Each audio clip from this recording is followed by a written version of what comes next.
What would you do if the man single-handedly responsible for some of the greatest military victories in all of human history suddenly became the biggest threat to everything you had fought to protect?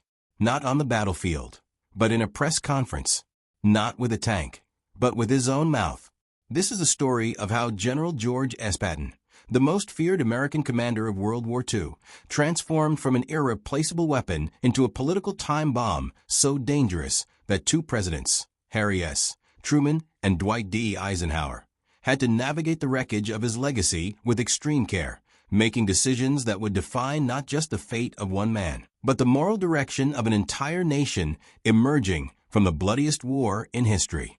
If this kind of story moves you, the kind where real human greatness and real human flaw collide in the fire of history, then subscribe to this channel right now, hit that like button, and share this video with someone who thinks they already know everything about World War II. Then drop a comment below telling us something you didn't know before watching. Your engagement keeps these stories alive. It was the spring of 1945, and the guns of Europe were finally going quiet. The Nazi war machine, which had terrorized an entire continent for 6 brutal years, was collapsing under the combined weight of Allied might. At the center of that destruction stood General George Smith Patton, Jr., commander of the U.S. Third Army, a man who had driven his forces across France, Luxembourg, and into the heart of Germany with a ferocity that left even his enemies in awe.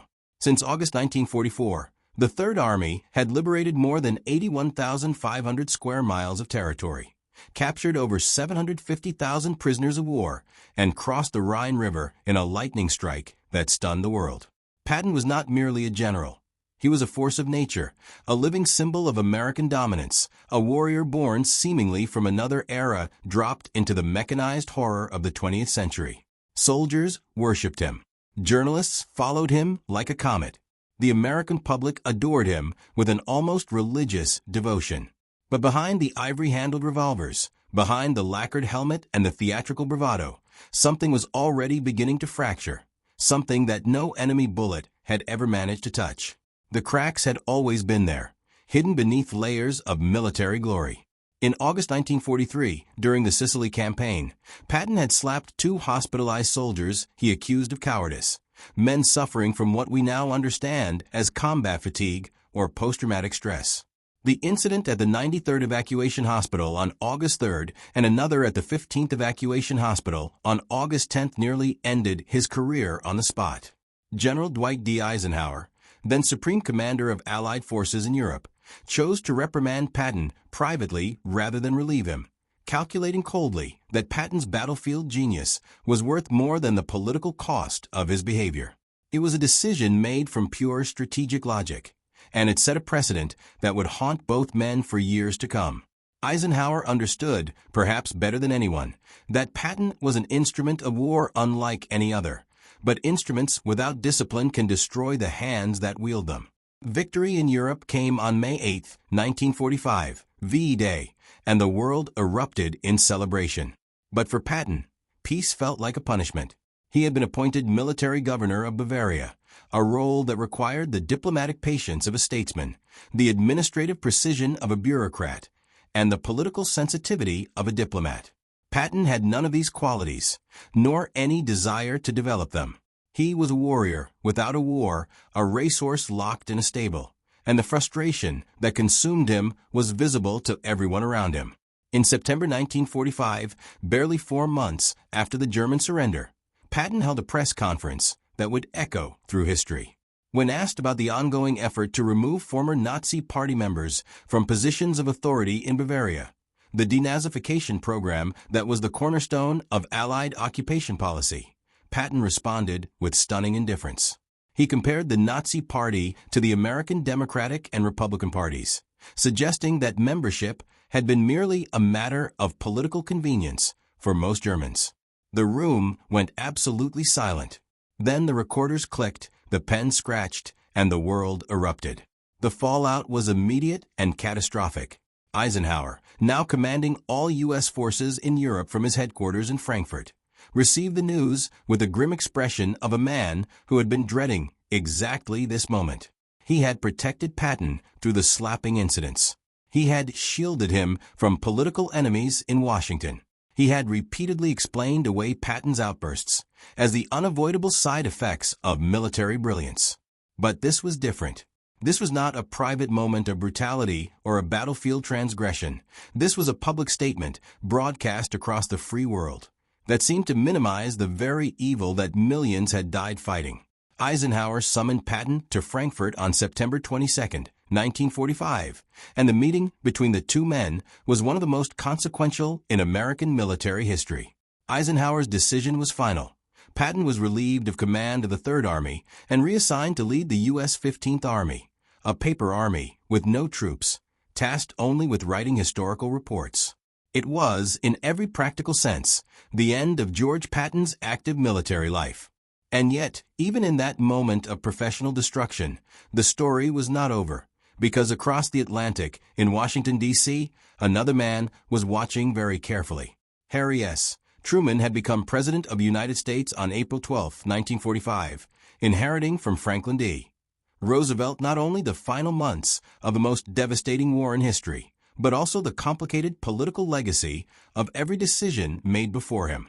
Truman was a different kind of man from either Eisenhower or Patton, plain-spoken, from Missouri, forged not in the elite military academies, but in the school of hard political reality.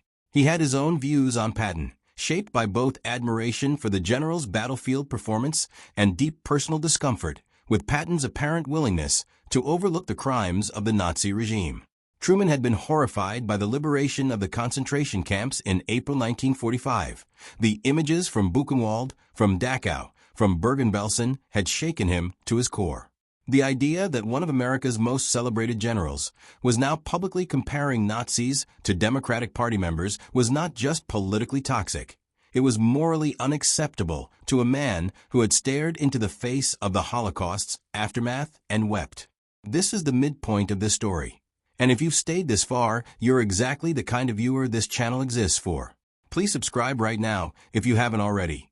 Give this video a like and share it with a friend, a family member, or anyone who loves real history told the way it deserves to be told. And leave us a comment. Tell us what surprised you most so far, or something you genuinely didn't know before watching. Every comment, every share, every subscription means the world to this channel and helps us keep bringing you stories like this one. What makes the Patton crisis so historically extraordinary is not simply that a great general was relieved of command. That had happened before. What makes it extraordinary is the intersection of personalities, ideologies, and historical forces that collided in that single moment in the autumn of 1945. Eisenhower, who would go on to win the presidency in 1952 and serve 2 terms in the White House, never fully escaped the shadow of his decisions regarding Patton. In his memoirs, he would write with careful, measured language about his former colleague, acknowledging Patton's genius while maintaining that discipline and the rule of order were the foundations upon which all military success must be built. But those who knew Eisenhower well understood that Patton's fall weighed on him, not with guilt exactly, but with the complex sorrow of a man who had been forced to choose between loyalty to a friend and loyalty to a principle. Eisenhower had chosen principle. He would do so again, and history, for the most part, has judged him right. Truman, for his part, was even more direct in his private assessments. In his diary entries and private letters from late 1945, Truman expressed views on Patton that ranged from grudging respect for his military achievements to outright contempt for his political judgment. Truman believed and stated privately that men in positions of extraordinary power carry an extraordinary moral responsibility, and that Patton's failure was not one of intelligence or courage, but of character in its most essential form.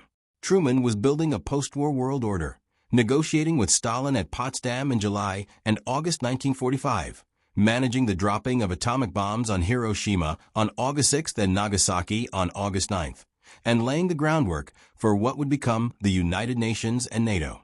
In this vast, delicate architecture of international relations, a rogue American general making sympathetic statements about former Nazis was not merely an embarrassment. It was a strategic liability that could undermine everything the United States was trying to construct on the ruins of fascism. George Patton died on December 21, 1945, in Heidelberg, Germany, 12 days after a car accident on December 9th left him paralyzed. He had survived the deserts of North Africa, the mountains of Sicily, the hedgerows of Normandy, the frozen forests of the Ardennes during the Battle of the Bulge. And in the end, he was taken not by a German tank or an enemy bullet, but by a peacetime traffic collision on a road he had no reason to be on. He was 60 years old. He was buried, at his own request, among the soldiers of the Third Army who had fallen at the Battle of Luxembourg. His grave at the American Military Cemetery in Ham, Luxembourg, became one of the most visited memorial sites in Europe, a testament to the complicated, magnificent, deeply flawed human being who had driven his men harder than any general of his generation, and in doing so, had helped save the world. The tragedy of Patton is not that he was destroyed by his enemies. It is that he was undone by himself, by the same unfiltered, volcanic force of personality that had also made him irreplaceable. What Truman said about Patton and what Eisenhower understood about him were two sides of the same painful historical truth, that greatness and recklessness often share the same soul, that the qualities which produce extraordinary achievement can, in a different context, produce extraordinary catastrophe. The post-war world required not warriors, but architects, not conquerors, but builders, not men who spoke in the thunder of artillery, but men who could sit across a table from former enemies and construct a lasting peace. Patton could not be that man. Eisenhower could, and he became president. Truman could, and he built the modern American foreign policy that defined the next half-century. And Patton, stripped of his command, denied the war in the Pacific he desperately wanted, fading into administrative irrelevance in a Germany he had helped liberate, became something history rarely knows what to do with, a legend too large for peacetime, too dangerous for politics, and too human to be simply a myth. If this story moved you, shook something loose in your understanding of history and human nature, then please subscribe to this channel right now. Hit that like button. Share this video with someone who needs to see that history is never simple, never clean, and always devastatingly human. And leave a comment below telling us what you didn't know before watching, or what moment in this story hit you hardest. These stories only reach more people because of you, and there are so many more waiting to be told.